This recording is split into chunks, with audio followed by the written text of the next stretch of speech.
Fair enough, Johnny Mac. All right, John, good stuff here. A couple minutes, about 30 minutes left to go here on this Thursday morning edition of Birds 365, 6 days into training camp. Um, John, do you feel as though this team will be as good as they've been in the last 5 years? I mean, I'm just gonna. I don't want to speak for you. I'm just gonna say. Well, I've done a lot of shows with my you. There's not exactly confidence oozing out of. There's not exactly. I would say that the body language of one John McMullen would tell me you are unimpressed so far. Well, I'm unimpressed with. I'm very impressed by the defense. I'm unimpressed by the offense. But it's very early.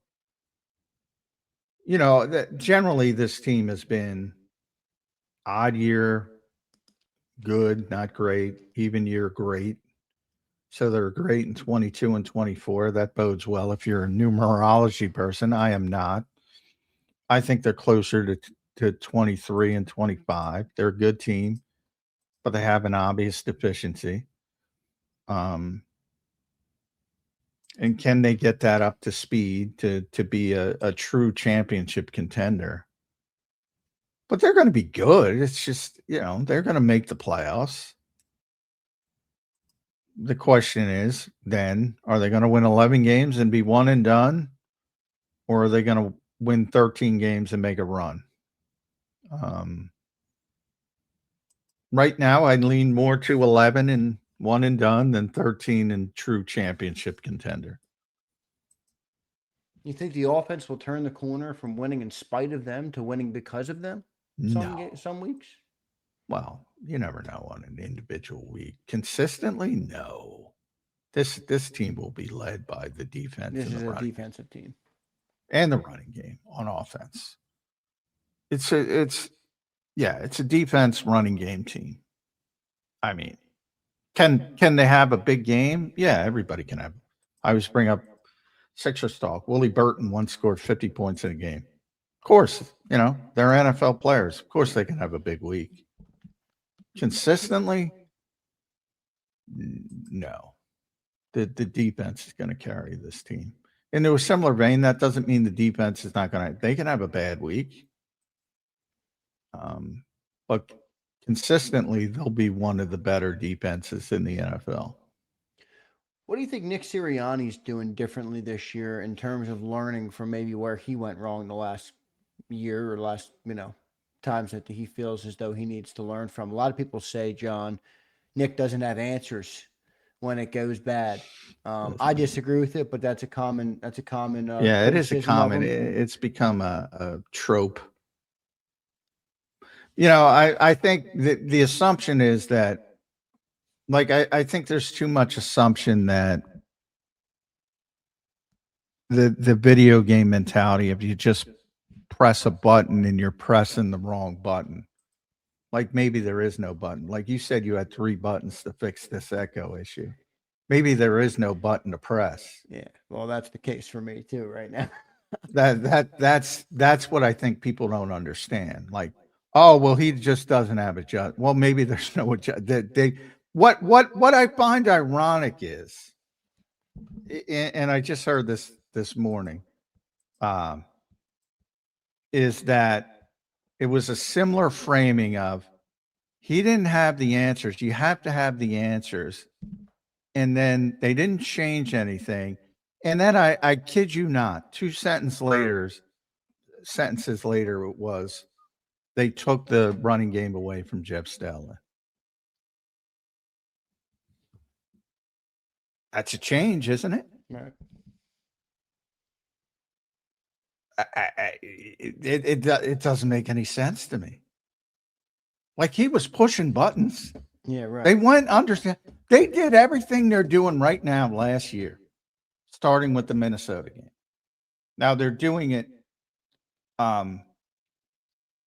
They're doing it more. They're leaning into it more this year, and they've hired coaches that have more of an expertise in it. But they did all of this last year. So you have that same as they didn't have the answers. They didn't do anything. They didn't change. And they changed a whole boatload to the point I said, what the hell are you doing? And so did the quarterback. Forget about me. The quarterback said, what are we doing? because we didn't practice it. They changed a whole boatload of shit, and they're pressing those 3 buttons just like you, Xander, and it didn't work. It got a little bit better, but I still have the echo, so it didn't work. Nothing I can do about it to close it out. All right, John. Good analogy there. I like it.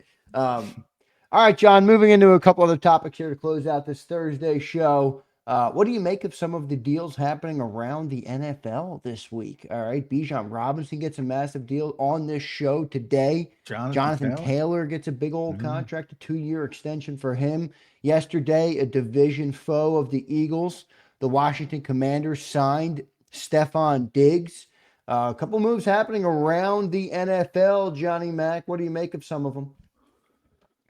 Yeah, well, I think Diggs will help. Still a good player, still a tremendous route runner. Now, kind of a pain in the ass, that as well. So we'll see how Washington can handle it. But they need some playmakers around Jaden Daniels. Poor Brandon Ayuk, who went crazy on. So I think he's out. And he's not going to the Commanders. That's for certain. For the running backs, I've been waiting for this to happen. Because they're when you have a good running back, as you saw in Philadelphia in 2024, they are such a huge part of what you're doing, and they deserve more money. But for whatever reason, there was a long stretch where they were tremendously devalued, still are, and the main reason is because they don't last long because of the punishment they take. So I was expected. Well, you got to pay the guys, but do it in the short term.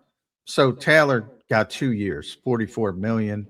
That includes $39 million guaranteed. Yeah, credit to Taylor. It's worked out well for him too. The short-term deals. Yeah. And Bijan, I think, got 3 years for enormous money. And he's the best running back in football, probably. Jahmyr Gibbs, potentially, but I think he's got more durability, so that's why I put him ahead. And he got big money. So I always thought that's the way you should go with running backs. You pay them, but just pay them in 2-year increments. And if something goes wrong, you can get out of it pretty quickly. And that's where I think the NFL is going. That's a good development for the running backs. So congratulations to those guys. Because we've been doing all training camp stuff. Did we talk about Jalen Carter's contract? You know what? Did we? Because that is very freaking team friendly. Yeah, man.